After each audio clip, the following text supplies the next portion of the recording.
a couple of different comments that I want to pull up, and then let me ask you in the comments section, are you following what I'm proposing, or do you think I'm being a little bit of an alarmist? So who are we going to hear from first? Is it going to be Dylan Sampson, Caleb?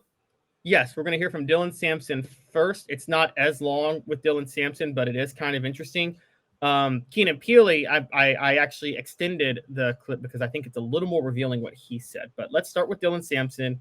And this is what Dylan Sampson said on Saturday after the game. So here we go. Away from each other. You go back and look at, probably some of our actions, probably we were a little lackadaisical with that bye week, taking things for granted, So, I told my team already in the locker room, it's just, we can't take those things for granted. We can't just flip a switch on. So, you know what I'm saying? Every time we go out there on the practice field, in the meeting room, we got to have great attention to detail. Okay. So that's Dylan Sampson. Let's go now to Keenan Pili, who was asked specifically about Sampson's comments that Tennessee was lackadaisical. Yes, and we're going to start. We're going to play the question because there's something Keenan Pili said before making those comments and being asked that question. That's part of it that we have to play. Okay. So let's pull this up. And here we go with Keenan Pili. Our offense had a chance at the end of the game, and I saw a lot of guys that believed they could score, believed they could do it. And obviously we didn't get the result we wanted, but that's okay. I liked how our team responded to that type of adversity there at the end, although it wasn't what we wanted. Dylan said that y'all might have been just too lackadaisical on the bye week. Did you feel that too? And if so, why? I didn't feel that way.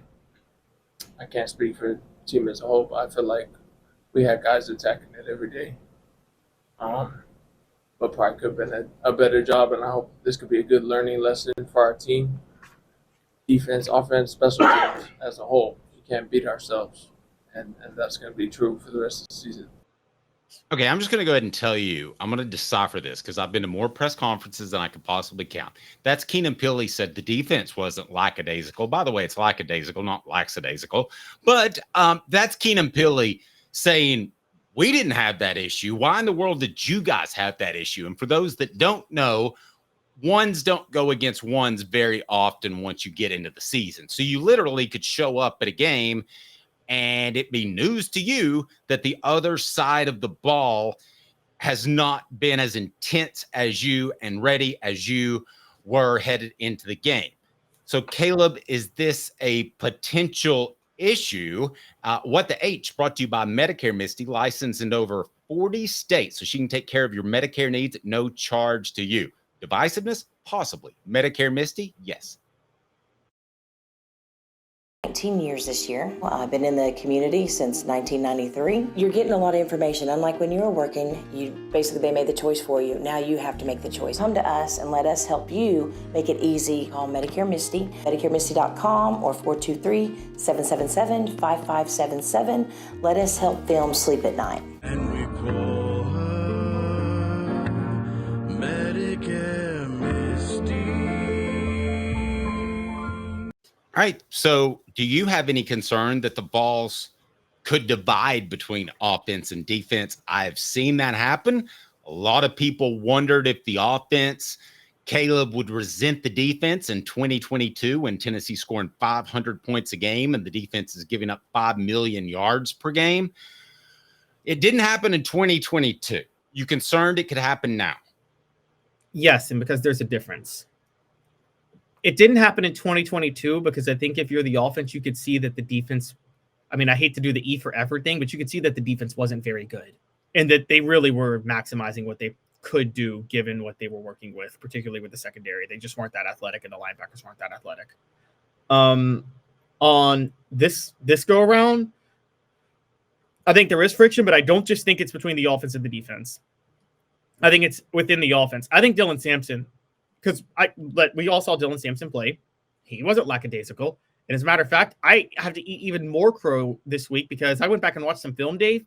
Do you realize how many times Dylan Sampson picked up a block because John Campbell or Lance Hurd just whiffed so badly and he saved Nico from getting sacked again? At least half dozen. Yeah.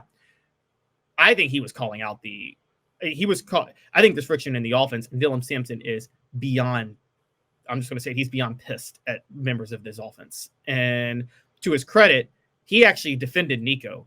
He went out and said Nico's young. He made mistakes. If you really listen to what he was saying, he doesn't think certain players focused hard enough to help out Nico in this game. And he is beyond upset with them.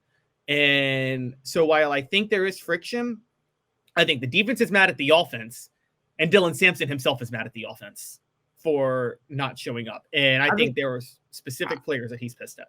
Frustrated, I would think, would be a better word. You get mad and angry if it continues to happen. But I thought Keenan Pili, and for those that are watching our video platforms, including YouTube, please hit like and subscribe. I thought you could kind of see it in his face where he heard the question was, Dylan Sampson said you're a little bit lackadaisical in the week leading up to the Arkansas game. And it felt like to me that he just said something bad about his mom. You know, it resonated. And it's one of those things where you really have to be at the press conference or watch the press conference and ask around. But I agree with you on half of what you said. I believe that Tennessee is frustrated offensively. I think they're frustrated in part because they can't get healthy at offensive tackle. Now, I'm not going to get into whether or not Lance Hurd should have played earlier and chemistry should have been better if he'd have gone out there and gets against Oklahoma. Okay. But John Campbell Jr. is also not playing incredibly well. So I think you have a bunch of guys on offense that are frustrated with the offensive tackle position, Caleb. Totally agree. However, I'm going to go back to a word that you kind of made fun of, but at times you've also agreed with me, and that is culture. I don't think that Tennessee's going to finger point because of culture. There are still enough guys from that 2022 team where I don't think that'll be an issue, Caleb. I agree. I think there is great culture within the program, but I think that there are some players, because Heupel's really gone heavily into the transfer portal, that can mess with the culture. And I'll just put that out there. Now, the reason I played that full clip of Pili, Dave, is before I asked that question, you notice what he said? Offense had a chance to win it at the end, and we just didn't get it done. He kind of threw in, we did our job. The offense didn't do their job. I mean, Pili straight up threw that in there. And by the way,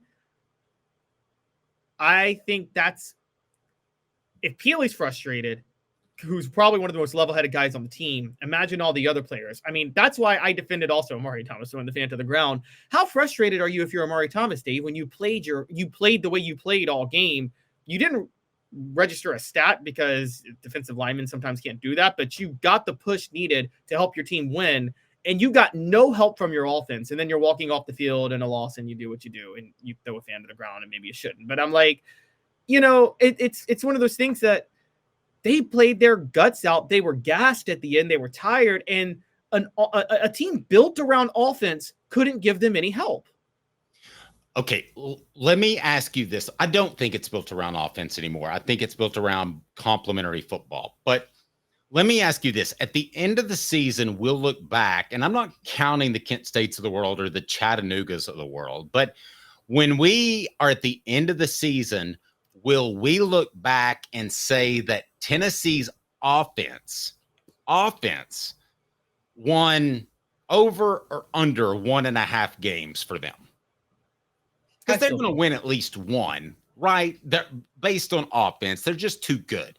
But is this a situation where Tennessee's defense has to carry the flag for the entire year?